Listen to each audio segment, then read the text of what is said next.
Now, Father, if you don't believe in Christ when you die, you are going to hell? No, not at all. It's a Catholic belief that Jesus is the source of salvation. Jesus is God. We believe that.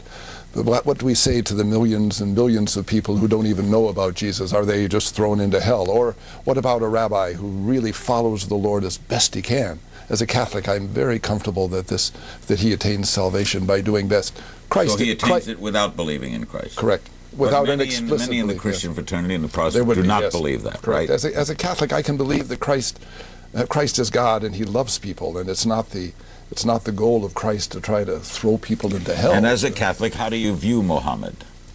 As a very wise man, I see the beauty of Islam in a very strong way. A simple approach to God, a simple approach to prayer and devotion. I'm very touched by 5 times a day praying.